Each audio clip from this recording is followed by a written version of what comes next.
My name is Zudi Jasser. This is an appeal to Ariana Grande and all the singers coming together in Manchester Sunday night to honor the lives who died senselessly in the terror attack by the jihadist at Ariana Grande's concert, her Dangerous Woman tour. I'm here as a Muslim, as an American, as a father and a husband and a tireless reformer against radical Islam.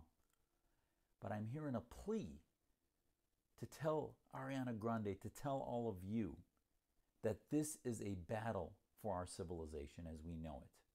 We are fighting an ideology that reaches within the hearts of Muslims and tells them that their identity is better with the Islamic State, with theocracy, with Sharia, and that the West hates them, and that the West is a conspiracy theory against being Muslim. I applaud Ariana Grande, Usher, Miley Cyrus, Katy Perry for getting together and bringing us back together in this One Love concert. But as we see that we're attacked again, and in this holy month of Ramadan, we find that the attacks of jihad are greater, not lesser. As we Muslims are supposed to seek atonement and forgiveness and humility, but no, the jihadists use our religion as a political weapon, not only from the suicide bomber, but globally against secular freedoms. It is them who are afraid of dangerous women who seek freedom and liberty, like Ariana Grande. They are afraid of the unity of secular liberty and the threat it poses to their ability to invoke theocracy across the Muslim world. Let these lives that were lost in Manchester, at your concert, Ariana, and now again tonight, not be lost in vain. Yes, it is about love, it is about unity and coming together in compassion and unity, but look at the power of your celebrity, Ariana. Look at the power that you have to bring together millions of people to change the lens through which they see the world. In this one moment, your fans, leaving your concert, were ground zero.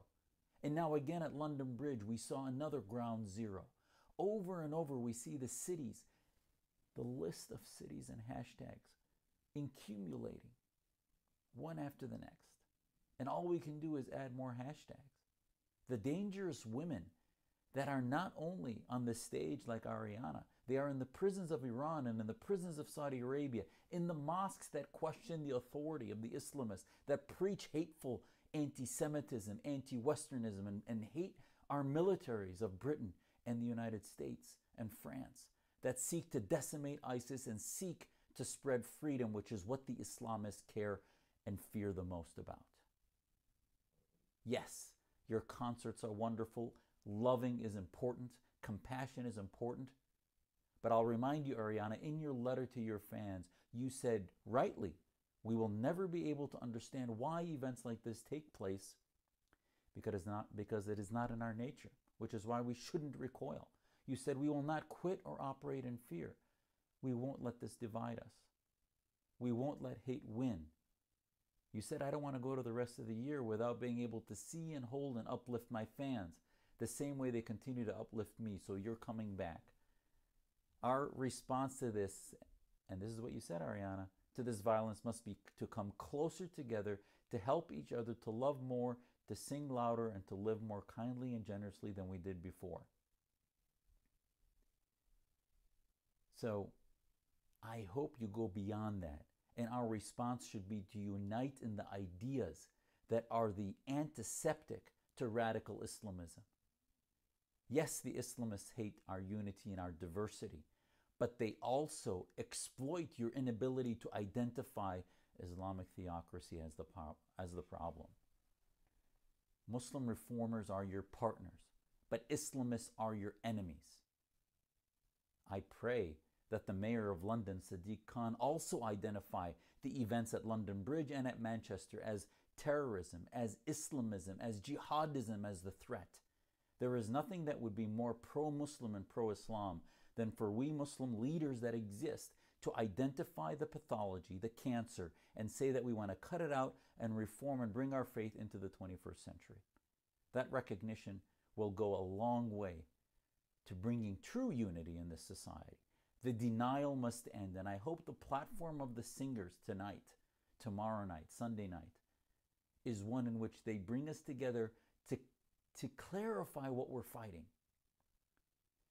I have young children, boys and girls between 8 and 15, who could have been at Ariana's concert when this happened. And I teach them that this freedom that we have does not come without a price, without a risk and a responsibility to act, to advance the ideas and defeat the threats. And especially we as Muslims, when the threat is within our faith, it is incumbent upon us, and especially again in this month of Ramadan, to treat it. Ariana, this appeal is to you, that you and your colleagues on stage on Sunday night look at your legacy.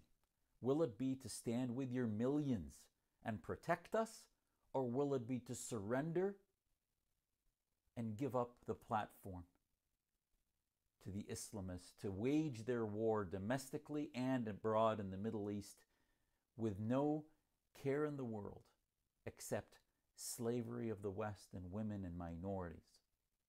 You can change everything. You can change everything in your concert with your message, with the platforms, and uniting us against the ideology that threatens us. Talk about the Muslim reform movement. There are many Muslim leaders that are ready to take on this battle. Don't allow the Islamists to put us in denial, to avoid the ideology. It is the underbelly that radicalizes why this is not just a single suicide bomber or many. It's their families, it's their communities, it's the networks of apologetics that prevent us from treating the disease. It is time to treat the disease and unite together in the West to counter political Islam, to counter jihadism both at home, in London, in Manchester, and abroad. Ariana, this is a plea to you. Join us. Call for Muslim reformers to spread the ideas that give you the freedom to have these concerts, not just in Manchester and America, but in the Middle East, but in Malaysia and Indonesia, where you cannot do these concerts. We will not be deterred. This is a war for our character as a free nation.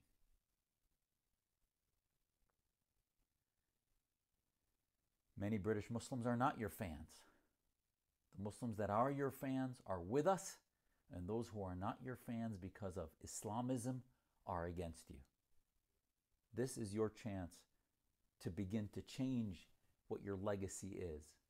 You have an opportunity greater than any of us have had, from news stations to university bench conversations and others. It is different when it becomes a cultural battle, and that's what this is. Please join us, Ariana, and all of you in defeating the ideas of political Islam and jihadism. Thank you.